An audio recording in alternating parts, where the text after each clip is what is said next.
আসসালামু আলাইকুম সবাইকে। কম্পিউটার ওয়ার্ল্ড এবং ওয়ার্ল্ড আইটি ফাউন্ডেশনের পক্ষ থেকে আপনাদের সবাইকে জানাচ্ছি স্বাগতম। আজকে আমরা দেখব আইডি কার্ড বানাতে হয় কিভাবে। সো প্রথমে আমাদেরকে ক্রিয়েট নিউ এ যে একটি ব্ল্যাঙ্ক পেজ ক্রিয়েট করতে হবে। এখন আমাদেরকে পেজ ক্রিয়েট করার আগে অবশ্যই আমাদেরকে পেজের মাপটি জানতে হবে। সো প্রথমে আমরা চলে যাচ্ছি গুগলে স্ট্যান্ডার্ড 3টি মাপ আমরা দেখতে পাচ্ছি। গুগলে আইডি কার্ড সাইজ লিখে সার্চ করলে আমরা মোটামুটি এই স্ট্যান্ডার্ড 3টি সাইজ পেয়ে যাব। সো আমরা মোটামুটি CR100 এই আইডি কার্ডের সাইজটি নিয়ে কাজ করব, যেখানে মাপটি দেওয়া আছে 2.63 ইঞ্চি এবং 3.88 ইঞ্চি। সো এখানে আমরা চলে যাচ্ছি, প্রথমে মাপের পরিবর্তন করে নিচ্ছি ইঞ্চিতে। এখন এখানে রেজুলেশন অবশ্যই 300 করে দিব। এরপরে RGB কালারটাকে আমরা CMYK তে কনভার্ট করে নেব এবং অবশ্যই ব্যাকগ্রাউন্ড কন্টেন্টে হোয়াইট দিব। এখন এখানে পেজ ট্যাবের প্রথমেই আমাদেরকে যে কাজটা করতে হবে, রুলার দিয়ে চারপাশে বাউন্ডারিটি টেনে নিতে হবে। সেখানে আমরা চারপাশের বাউন্ডারি টেনে নিচ্ছি। এখন আমাদেরকে আগের মতো ক্যানভাস সাইজটিকে ছোট করতে হবে, ইমেজ ক্যানভাস সাইজ। এরপরে আমরা ক্যানভাস সাইজটিকে অবশ্যই ইঞ্চি দিয়ে নিব, তারপর -0.2 ইঞ্চি। এরপরে অবশ্যই আমরা এখান থেকে রুলার টেনে দেব চারপাশে। এখন আমাদের মার্জিন টানা শেষ। এখন অবশ্যই আমাদেরকে এই ক্যানভাস সাইজটিকে আবার পুনরায় বড় করে নিতে হবে। সো অবশ্যই আমরা -0.2 করেছিলাম, তেমনি এখন আমাদেরকে 0.2 প্লাস করতে হবে, 0.2 প্লাস।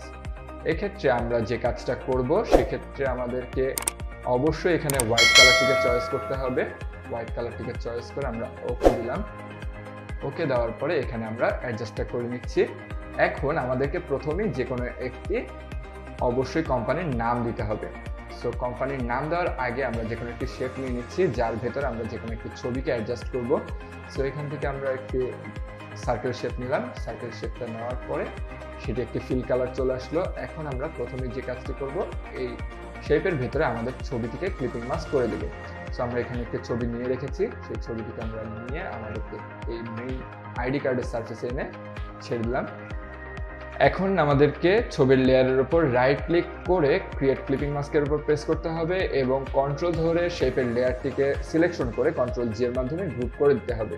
এরপরে আমাদেরকে গ্রুপের ভেতর থেকে শেপের লেয়ারটিতে যেয়ে আমাদেরকে শেপের ভিতরে কোনো একটি স্ট্রোক অ্যাপ্লাই করতে হবে। সো এখান থেকে আমরা যে কোনো একটি স্ট্রোক কালার নিচ্ছি। স্ট্রোক কালারের ভেতরে আমরা চাইলে যে কোনো কালার নিতে পারি, আমরা আপাতত কালো নিচ্ছি। এখান থেকে 0.3 দিলাম, তারপরে এন্টার দিয়ে দিলাম। এখন আমাদেরকে এই স্ট্রোক পয়েন্টারটি আরেকটু গাঢ় হয়ে গেল। এভাবে করে আমরা এই ক্লিপিং মাস্কের প্রসেসটি করে ফেললাম। এখন আমাদের এই গ্রুপের কাজ শেষ। এখন আমাদেরকে দিতে হবে কোম্পানির নাম।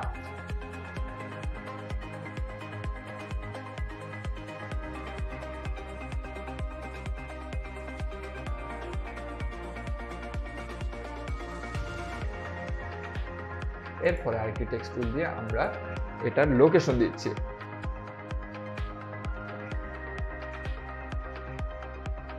এরপরে আমাদেরকে আরো যে ইনফরমেশনগুলো দিতে হবে সেগুলো আমরা এখানে দিচ্ছি। সো আগের বার আমরা বিজনেস কার্ড যখন করেছি তখন আমাদেরকে প্রত্যেকটি টেক্সট আলাদা আলাদা ফাইলে আমরা অ্যাডজাস্ট করেছি, কিন্তু এখন আমাদেরকে সবগুলো লেখা একটি টেক্সট ফাইলের ভিতরে অ্যাডজাস্ট করলে আমরা সুবিধা মতো সেটাকে কাজ করতে পারবো।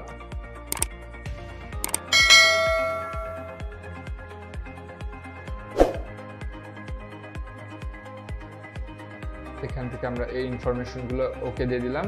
তারপরে অবশ্যই আমাদেরকে সর্বডানের যে সেমিকলনটা আছে সেই সেমিকলনটার ভেতরে পাশে এসে আমাদেরকে কার্সর পয়েন্টারটাকে রাখলাম। অবশ্যই দেখে নিতে হবে সর্বডানে কি আছে, কোন সেমিকলনটি সর্বডানে আছে। এখান থেকে সর্বডানে আছে সেশনের পাশে এসে আমরা ট্যাব দিলাম, একটি ট্যাব দিলাম। তারপরে এখন প্রত্যেকটি এই সেমিকলনের আগের কার্সর পয়েন্ট নিয়ে আমরা ট্যাব প্রেস করলে সবগুলো সেমিকলন একসাথে অ্যাডজাস্ট হয়ে যাবে। এখন আমরা খুব সহজেই খুব দ্রুত সময়ের মধ্যে এই সবগুলো সেমিকলনকে একই পয়েন্টার বরাবর আমরা বসাতে পারছি। এখান থেকে আমরা অ্যাডজাস্ট করতে পারলাম। এখন কথা হলো কিছু অংশ আমাদের লেখা বাইরে চলে গিয়েছে। এখন লেখার অংশগুলোকে আমরা নিয়ে এসে ছোট করলাম। অবশ্যই এখান থেকে আমরা শিফট ধরে এই টেক্সটের এরিয়াটাকে আমরা ছোট করে নিচ্ছি। এখান থেকে ছোট করে নিলাম, তারপরে আমরা ওকে দিয়ে দিচ্ছি। এখানে এখন আমরা এই পুরো টেক্সটটাকে মাঝখান বরাবর বসিয়ে দিলাম। এভাবে করে আমরা খুব সহজেই লেখাটাকে অ্যাডজাস্ট করতে পারলাম। এখন আমাদেরকে পুরো জিনিসটিকে অ্যাডজাস্ট করার পালা। সো এখান থেকে আমরা লেখাটিকে ছোট করে নিচ্ছি। ওকে, এখন কম্পিউটার ওয়ার্ল্ড নামটিকে আরেকটু বেশি বোল্ড করার জন্য আমরা এখান থেকে বোল্ড ফন্টে নিলাম। এখন এটাকে সবার উপরে দিচ্ছি, এরপরে এখানে দিলাম। সবাইকে আমরা চেষ্টা করব মিডল অ্যালাইনমেন্ট করার। এখান থেকে কন্ট্রোল ধরে ব্যাকগ্রাউন্ডের সাথে সবাইকে সিলেকশন করে আমরা মিডল অ্যালাইনমেন্ট দিলে সবাই একদম সুন্দরভাবে মিডল অ্যালাইনমেন্ট হয়ে গেল। কম্পিউটার ওয়ার্ল্ডটাকে আমরা আরেকটু বড় করে দিচ্ছি। এখান থেকে আমাদের বড় হয়ে গেল। তারপর সবাইকে আরো একবার আমরা মিডল অ্যালাইনমেন্ট করে দিই। সেইভাবে আমরা মিডল অ্যালাইনমেন্ট করতে পারলাম। এখান থেকে লেখাটিকে আরেকটু বেশি অ্যাডজাস্ট করছি। আমরা ছবিটিকে উপরে দিলাম। এখানে আমরা আরো একটি শেপ নিচ্ছি, রাউন্ডেড রেক্ট্যাঙ্গুলার নেওয়ার পরে আমরা এখানে একটি শেপ আঁকালাম। শেপ আঁকানোর পরে অবশ্যই আমরা কালারটিকে পরিবর্তন করে দিব আমাদের পছন্দ মতো। সেখান থেকে আমরা ব্লু কালারটি দিলাম। ব্লু কালারটি দেওয়ার পরে এখানে আমরা আরো একটি টেক্সট ফাইল নিব।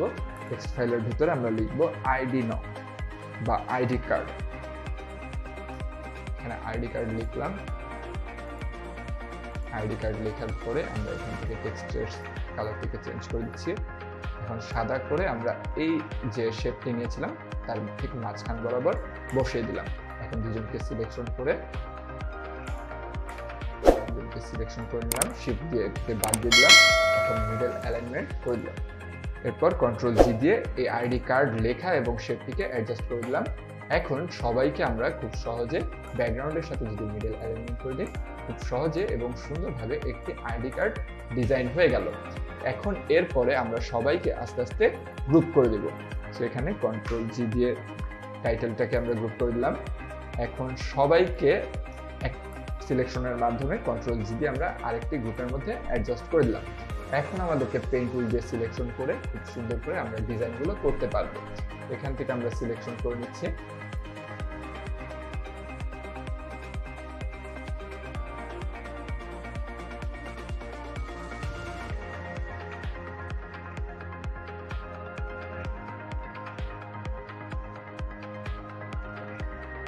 অবশ্যই খেয়াল রাখতে হবে রুলারটি যাতে ডিসপ্লেস না হয়, সেক্ষেত্রে আমাদেরকে অবশ্যই সতর্কভাবে কাজটি করতে হবে।